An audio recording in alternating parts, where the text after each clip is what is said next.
एक समय की बात है, दिल्ली की शोरगुल में एक युवा लड़का था जिसका नाम आरव था।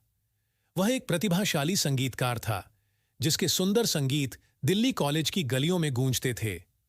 आरव का संगीत सभी के दिलों को छू लेता था, लेकिन उसके अंदर एक अकेलापन की भावना थी। एक दिन जब आरव अपनी संगीत में खोए हुए थे, उन्होंने एक लड़की को देखा जो गुजर रही थी। उसका नाम नेहा था और उसकी हंसी उनके कानों में संगीत की तरह थी। आरव उसकी सुंदरता और सौम्यता में तत्पर था। उसके दिल में उसकी ओर से एक संगीत बनाने का निर्णय लिया, हर स्वर में अपने भावनाओं को बहाया। उसी बीच नेहा, एक मेहनती छात्रा जो डॉक्टर बनने के सपने देखती थी, अपनी पढ़ाई पर ध्यान केंद्रित की हुई थी। उसने कभी प्रेम या रोमांस को ज्यादा ध्यान नहीं दिया था, लेकिन जब उसने आरव का गाना सुना तो उसके अंदर एक नई भावना जागृत हो गई। गाने की मधुर ध्वनि ने उसके दिल को छू लिया। किस्मत की बात है, आरव और नेहा के रास्ते फिर से कॉलेज के एक आयोजन में मिले।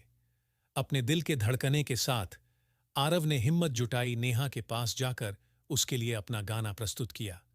उसके आश्चर्य से नेहा उसके संवेदनशील प्रस्ताव के लिए गहराई से प्रभावित हुई और उनके बीच एक आग उत्पन्न हुई। उनके विभिन्न परिवेश और आकांक्षाओं के बावजूद आरव और नेहा एक दूसरे की कंपनी में सुकून महसूस करते थे। उन्होंने एक दूसरे के सपने, भय और आकांक्षाओं को साझा किया।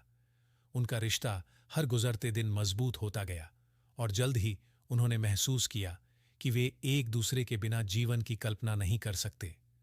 लेकिन जैसे ही उनका प्यार फूलने लगा, जीवन ने उनके रास्ते में एक मुश्किल बाधा डाल दी। नेहा का परिवार एक और शहर में जाने का ऐलान कर दिया, जिससे आरव और नेहा दोनों ही दिलचस्प हो गए। अब आरव ने उनके प्यार के लिए लड़ने का निर्णय किया, चाहे वह बड़ी दूरियों को तय करने की बात हो।